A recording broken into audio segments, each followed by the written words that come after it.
County woman tonight's facing criminal charges after wearing a bulletproof vest under her clothes today at her child's school while she was armed. Fox 17 News' Kylie Walker is just back from Hendersonville now with more on the incident and the arrest. Yeah, Scott, this comes after a viral TikTok warning of shootings and other violence rumored to occur at schools nationwide today. Now, Carrie Foster says she was just trying to protect her child. Last night, Foster posted the threat to the Hip Hendersonville Facebook page, saying she'd be standing outside her child's school today, but she didn't say that she'd be armed.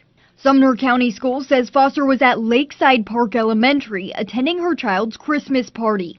School administrators called police after a parent noticed the tactical vest. Foster was discreetly removed from the classroom, and that's when police discovered Foster was carrying a .380 caliber handgun. Now, I reached out to Foster for comment. She declined, but she said her attorney would be releasing a statement. Now, Foster is charged with 2 felonies, including a possession of a weapon on school campus. There's still plenty of trash here at the entrance of Brookmead Park, and while a portion of that $1.2 million will be used to help clean up the park, some feel the bill is not doing enough to address any long-term solutions to homelessness.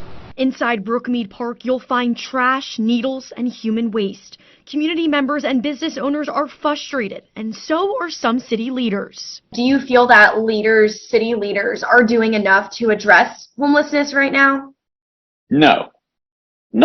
And that's why it continues to spiral out of control. After getting deferred twice, the bill passed by Metro Council includes installing cameras in Brookmead Park. There is the potential for this camera to further criminalize the experience of homelessness. The presence of a camera is a very quick attempt at a kind of band-aid solution. I don't even want to call it a solution. India Pungarcher is an outreach worker with Open Table Nashville. The organization works directly with the homeless population. Trash trucks and pressure washers would be used at Brookmead, but the equipment cannot be used to remove those who live in the encampments. If we would go ahead and actually come up with solutions, tackle the problems, and then talk about the money that's actually needed to fix it, that's one thing. But putting Band-Aids on hemorrhages is not a good way to do things. Councilmember Dave Rosenberg sponsored this bill. Another council member feels it's, quote, a waste of money, and he doesn't think it's going to fix anything. What is your response to that?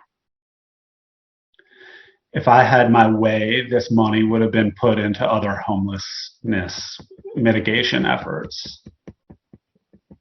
Yeah. But this was a recommendation. There was support for it, and I think that we wrote it into the best bill that we can. While there's debate on how to address homelessness, all agree that affordable housing needs to be the focus. All of this could be avoided if we had more affordable housing in Nashville and if we had affordable housing that people were able to access. Councilmember Rosenberg says they'll be voting on a $40 million affordable housing bill. If that gets approved, that would double the original proposal. It has been 7 days since disaster struck parts of Kentucky, Tennessee, and surrounding states. We are now 1 week exactly from the worst tornado disaster, worst tornado event, most destructive in our history. In a Saturday update, Kentucky Governor Andy Beshear says 78 people died in the state from the tornadoes.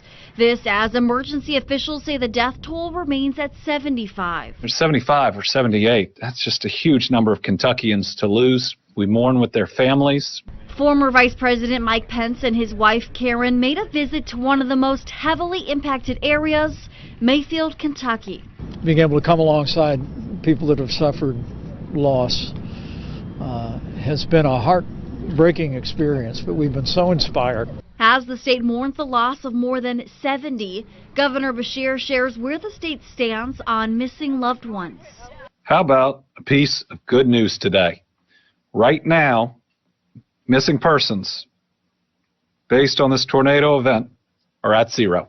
Across communities, including ones in Tennessee, efforts continue to clean up and hopefully one day rebuild. In its most recent update, the Red Cross says it has served more than 4,500 meals and 5,200 relief items in Tennessee to better help the people impacted by the devastation. And with so many people in need from the devastating tornadoes, Fox 17 News' parent company Sinclair is partnering with the American Red Cross to support the survivors of the deadly storms. You can help people impacted by tornadoes in the South and Midwest. Now, this Thursday, Sinclair will collect donations and match the first $25,000 raised.